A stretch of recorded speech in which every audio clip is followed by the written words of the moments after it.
গল্প হলেও সত্যি। আজ তোমাদের একটা মজাদার ছোট্ট গল্প বলবো। দেখো, শোনো, মজা লাগবে। তো আমার মেজো মামা ছিলেন শিশির কুমার সাহা চৌধুরী কলেজের ডেমনস্ট্রেটর, কিন্তু অঙ্কে তুখোড়। বাড়িতে এলেই খালি অঙ্ক করাতেন। মেজো মামা যখন আসতো বেশ কিছুদিন আমাদের বাড়িতে থাকতো, তো সেখানে আমাকে আর দাদাকে অঙ্ক করাতো। দাদা তো বেশ চেটেপুটে এনজয় করতো, কিন্তু আমি একদমই এনজয় করতে পারতাম না, কারণ অঙ্ক করতে আমার একদম ভালো লাগতো না। স্কুল লাইফের একটা ছোট্ট ঘটনা বলি। তো মামা তখন এসছে ক্লাস 9th, কিছুদিন পরেই আমার পরীক্ষা। কিছুদিন মানে ধরো 7 দিন পরেই আমার পরীক্ষা। মামা এসছে, অঙ্ক করাবে, সব বই খাতা গুছিয়ে নিয়ে বসেছে। দাদা তো পট পট করে ও কোন ম্যাথ কোন লেসনের করবে বলে দিল, এবার অঙ্ক করে বেরিয়ে গেল। কিন্তু প্রবলেমে পড়েছি আমি। আমার একদম ভালো লাগতো না। মেজো মামা এলেই ভীষণ রাগ হতো।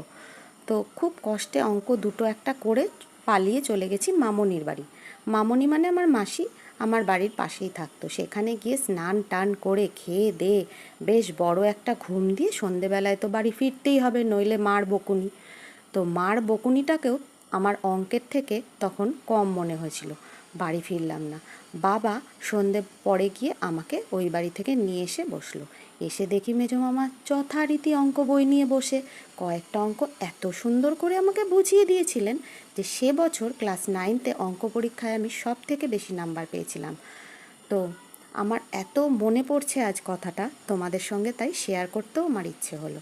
মেজো মামা ছিলেন ভীষণ কৃপণ, কিন্তু অঙ্কে তার কার্পণ্য ছিল না। আর শিক্ষাদানে তার ঔদার্য দেখে আমি সত্যি মুগ্ধ হতাম। আমার দাদার এক বন্ধুও মেজো মামার কাছে কিছু অঙ্ক করতে আসতো। মামা খুব খুশি মনে তাকে সব অঙ্ক শিখিয়ে দিত, সে যেগুলো বলতো। মামা নেই, মামার স্মৃতিটা সব মনের মণিকোঠায় আজ প্রখর হয়ে আছে। আমার সত্যি আজ খুব মনে পড়ছে। তো এই ছোট্ট গল্পটা তোমাদের কেমন লাগলো অবশ্যই জানিও কিন্তু। আর খুব গরম পড়ে গেছে, রোদ পড়ে গেছে। তোমরা যখন বাইরে বেরোবে জল আর ছাতা কিন্তু সঙ্গে রেখো। আর তোমাদের পরিবারে কার কার এরম মেজো মামা আছে, বা কোনো মামা বা কাকা বা দাদা আছে, অবশ্যই আমাকে জানিও। আর যে যে অঙ্ক করতে ভয় পাও সেটাও আমাকে চুপি চুপি জানিও কিন্তু। গল্পটা দেখার জন্য বা ভিডিওটা দেখার জন্য অনেক অনেক ধন্যবাদ। তোমরা সবাই খুব ভালো থেকো, সুস্থ থেকো। টাটা। অনবরত রিপ্লাই কমেন্ট করতে থেকো। তোমাদের এনগেজমেন্ট বাড়ানোর জন্য রিপ্লাই কমেন্টটা কিন্তু খুব জরুরি। ফেসবুক এখন নানা রকম সব রিকোয়ারমেন্টস দিয়ে দিয়েছে।